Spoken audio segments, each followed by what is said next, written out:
Welcome back to another edition of Sleepers, Rods, and Lanyards. I'm here today with Tony Blaine. Tony, welcome. Thank you. Tell us about this beautiful Lincoln that we are standing in front of. Well, it's actually not a Lincoln. What? It's a Continental. Oh. You can look high and low. You won't find the word Lincoln on this anywhere. Continental was a division of Ford originally back in the mid-50s. And in 68, when they came back out with the Mark series, Continental was the make, Mark was the model, Continental was a division of Lincoln. I stand corrected. And thank you. Thank you. That's going to be part of doing the show, is learning all this cool stuff. So why this Continental? Well, this is a Black Diamond Luxury Edition. It was a one-year only, special paint, special interior.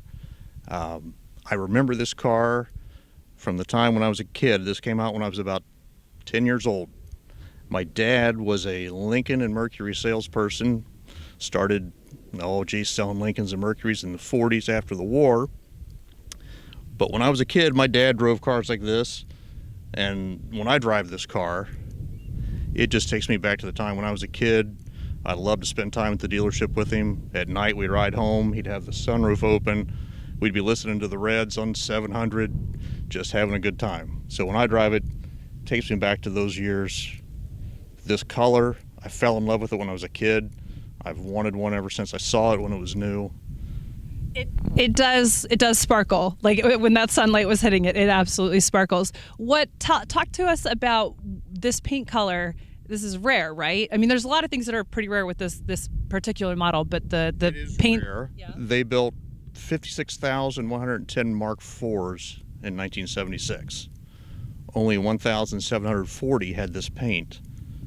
Now this car is a little special because it has the moonroof, which only 317 had the moonroof. There were only 46 built with this exact option content. As luck would have it, I wound up with it, kind of a just stroke of luck. As luck would have it, then, how did you come to own this? Well, I was actually trolling through some online internet ads, and I was actually looking for a Mercury Cougar, a 76. I found this car. I knew about this car. I'd seen it several years earlier. Had no idea it would be for sale. And when I saw it, I made the phone call. It took me a couple days, but after about a week's negotiating, I owned it. So. Nice. Now, how do you enjoy this car? You take the family out. You and your wife go cruising. How do you enjoy this car? Well, we love to show it. We're members of the Lincoln and Continental's Owner Club. We just had it up in Minneapolis back in July of this year. It did take first place in its class, so I was very, very pleased with that. Nice. We've had it everywhere from Minneapolis to Dearborn, Michigan, to Carlisle, Pennsylvania. In 2017, that marked the 100th anniversary of the Lincoln Motor Company. So it was on display in Carlisle at the All Ford Nationals for the Lincoln display. And the big thing for us, it was on display in Dearborn at Ford World Headquarters in July of that year. Oh, very, very cool. Yeah. When we're not showing it, we take it out. We love to take the kids and go get ice cream, just drive around in it. I like driving this more than I like driving a new car. Oh, absolutely. And because new cars don't have 8-tracks in them. And I saw that, Led Zeppelin. I saw that. Yeah, there's a little physical graffiti in there right now. So, yeah, it still works. So you get the ka-chunk every time the track changes. But all right, you get the ka-chunk with the track change. But I heard you saying something, this thing floats. Yeah, talk to me about that. Yeah, it's like driving your couch down the highway. At 80 miles an hour, it's smooth. It's got tons of power.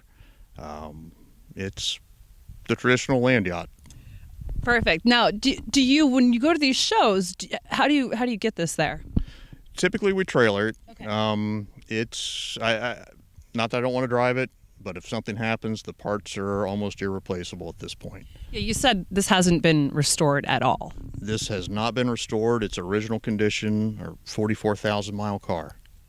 Talk to me. What size engine we got in here? It's the 460. It's the only engine that came in these, and Neat thing about it, the engine was assembled right up the road in Lima, Ohio. Tony, can you tell us some of the features on this car? I know there's several, so I want to hear them. Sure. Well, it has, first of all, the hideaway headlamps, something we don't see today. Okay. And the grill on this car has a waterfall grill, and that was something that was insisted upon by Lee Iacocca. He loved the waterfall grills and insisted that every Lincoln have that. The car has power vent windows. We used to call them cozy wings. We really don't see those anymore, but the little tiny window that would go down. The interior with this Black Diamond Luxury group, the seats actually have a black patent leather stripe through the cushioning. And you get back to the trunk, you could put a couple bodies back there. It's huge. Yes. But from a mechanical standpoint, the car, some neat features that you really don't think of in a car of this age. 4-wheel disc brakes. Some of these cars came equipped with an early version of anti-lock braking system. It was only the rear wheels, but Ford called it Sure Track. Okay. And it was an exclusive option on the Lincolns. On the Continentals. All Lincolns of that year, and Continentals, yes. I find myself occasionally referring to it as the Lincoln, but it's a Continental. So, all right, the steering wheel, some special features like right around there that just kind of made this more luxury, especially for the time period. Cruise control was considered a kind of a high-tech option back then, and Ford Motor Company held the patent for the buttons on the steering wheel. So it was thumb operated. A lot of the other brands had to have it on the turn signal stalk or something like that, Yep. but Ford exclusive on that. What would your kids say about this car? Like, do they have an appreciation for it at this point? Well, my youngest daughter calls it the gangster ride. So. Yes. Well, she probably knows the song. The timing in the back. Yeah. She knows all of them. I don't. But Okay.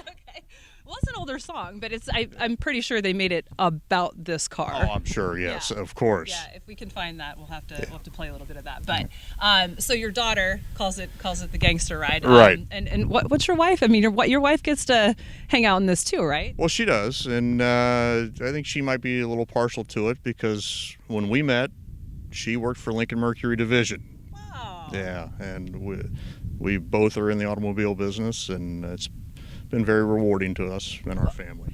You guys have kept this car looking absolutely beautiful. You shocked me when you said that you haven't had anything restored on here. So I'm going to give you an up top for just keeping this thing in tip-top shape. That up top is a high five on that. And so we need to see how this thing goes on the road. Would you like to be able to show us that? Oh, I'd love to. Okay. Well, here we go.